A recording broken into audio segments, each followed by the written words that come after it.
हो ला ला ला ला ला ला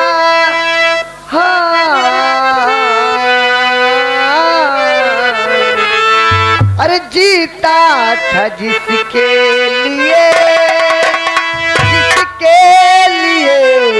मरता था एक ऐसी लड़की थी जिसे मैं प्यार करता था एक ऐसी लड़की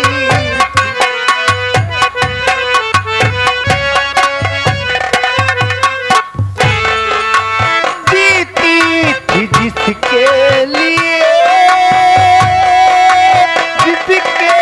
लिए मरती थे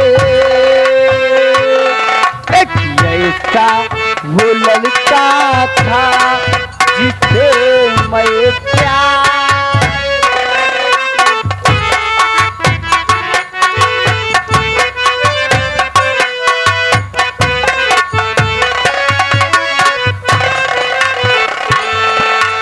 ऐसे चलते थे जिसने नारा नहीं लगता बेटवा एक मिनट भैया बहुत बड़ा भी मिश्रा भैया बिगड़ता देवला हेलो ढूंढ के आशिक बगा बहुत बिगड़ता लगा जा नीमा दाऊ देवला ढूंढ के आशिक नीमा दाऊ ये भैया जी की तरफ से 85 में से 21 रुपया इनाम भैया जी को नमस्कार धन्यवाद।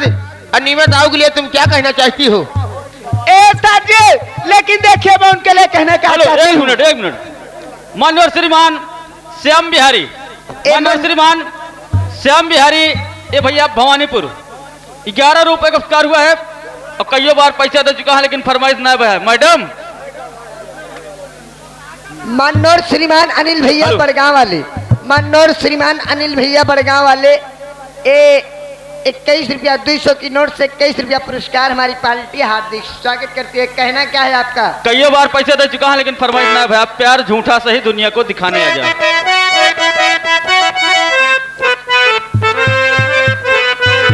अरे प्यार झूठा सही दुनिया को दिखाने आ जा प्यार झूठा सही दुनिया को दिखाने आजा तू किसी और के मिलने के बहाने आजा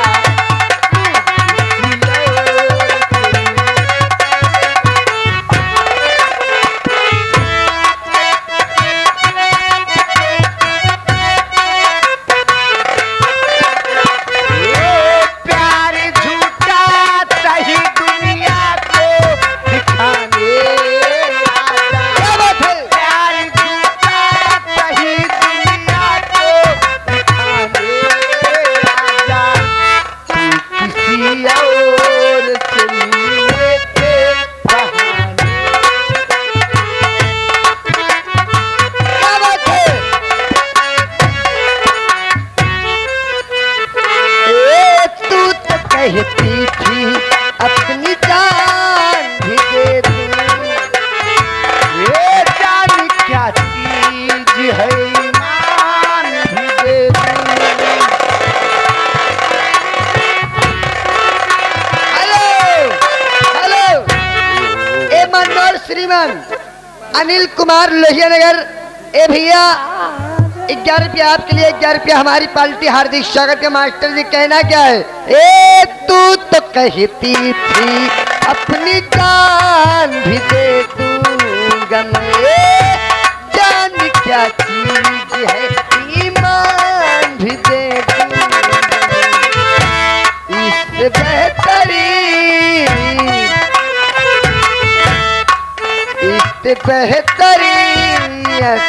चलो चुप रहा चवन्नी लाल बेटवा चुप रहा जाना कहीं गाँव बन गया तो तुझी मेहराज को बन गया ये वकाला पागल सारे। हाँ भैया मनोहर श्रीमान भैया राम वर्मा घर मालिक जी साहब ₹51 का पुरस्कार हुआ है। हमारी पार्टी हार्दिक स्वागत की श्रीमान जी को। कहा हमारे बड़े भैया बैठे हैं, अमन भैया। क्या कह रहे हैं? तो लगा बताया जा याद है? अमन भैया 200 रुपया से 180 रुपया इनाम 20 वापस। 20 इनका जीव झुक झुक का 180 हो आधा लगता है। घबरा गया का हो? अरे अमन भैया 200 ए रुपया। मास्टरा, लेकिन फरमाइश का बा? ब्राह्मण का भैया अमन भैया ए के मास्टर। धन्यवाद। वही गान लगा दे बेटा। रवि मिश्रा 11 रुपया पुरस्कार। वो गनवत बा फरमाइश यह है, बताए तो भैया का देवरा ढोड़िए पे आशिक बा। देवरा बसल जाके नास्ती, भत्तरा बसल जाके नास्ती के बाद रवि भैया का लगा जा, अमन भैया का लगाए जा। हाँ हो करे जा, लेकिन कैसे बा मास्टर?